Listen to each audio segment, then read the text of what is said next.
Insertion d'un sondage dans un cours Moodle. Vous êtes sur un cours, vous activez le mode édition. Dans la section désirée, vous ajoutez une activité ou une ressource. Vous choisissez sondage et vous ajoutez en bas de la page.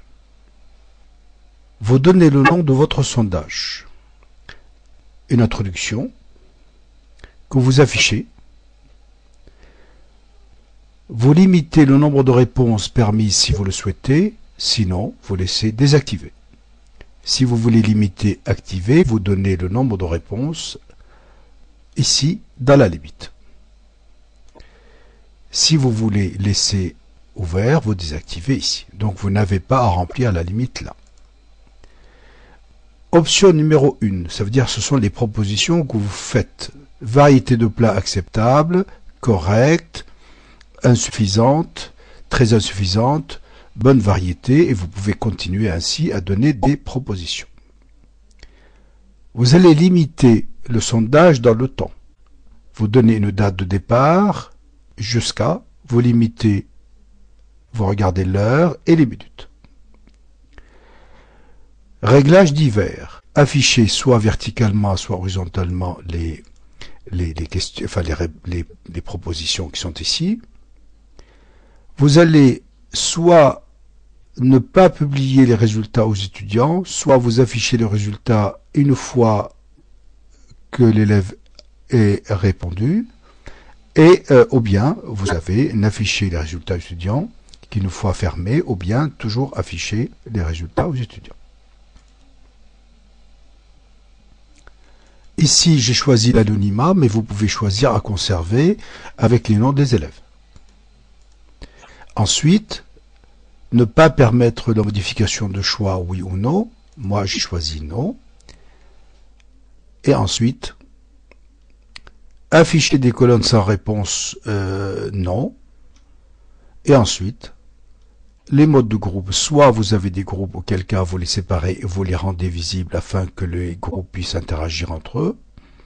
Soit vous n'avez pas, auquel cas vous n'avez rien à faire. Vous allez enregistrer et revenir à votre cours.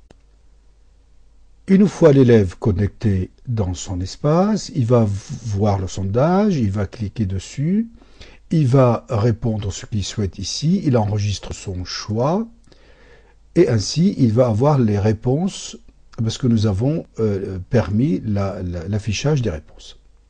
Le professeur, lui, pourra un petit temps après traiter les réponses. Ici, il a 5 réponses, il clique dessus, il saura qui a répondu quoi, et il pourra donc toujours les traiter par un tableur Excel ou LibreOffice, OpenOffice ou encore du texte.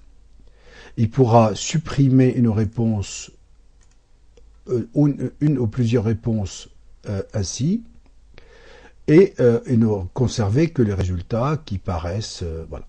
Enfin, je ne vois pas l'intérêt de supprimer les réponses, mais c'est juste pour vous montrer, bien entendu, la manip. Ça, c'est pour faire un sondage simple. Mais l'outil sondage peut permettre également de constituer des groupes. Si je prends un sondage démo que je viens de réaliser et je constitue donc 3 groupes, voici comment. J'ai pris l'activité sondage que j'ai appelée démo, j'ai activé la limite de nombre de réponses, j'ai créé groupe A, groupe B et groupe C. Avec chaque groupe doit contenir au maximum 10 élèves. Et là, ici, j'ai demandé, bien sûr, la limite. Et ensuite, j'ai demandé de toujours afficher les résultats pour qu'on sache où on en est par rapport au nombre d'élèves dans le groupe. Et j'ai demandé de publier les résultats complets avec le nom des étudiants. Ainsi, donc, j'ai interdit la réponse, donc le choix sans réponse, et j'ai permis la modification. Ou bien non aussi, donc ça, comme ça on ne pourra pas changer. Et j'ai validé. Voici maintenant l'étudiant lui-même, l'élève, qu'est-ce qu'il pourra faire? L'élève se connecte ici, il verra donc ici démo, il clique dessus, toujours la même chose, hein, il choisira donc son groupe et il enregistrera son choix.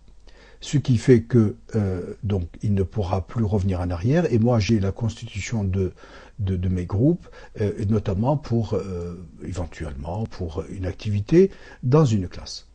Voici donc l'activité sondage dans Moodle. Bonne utilisation.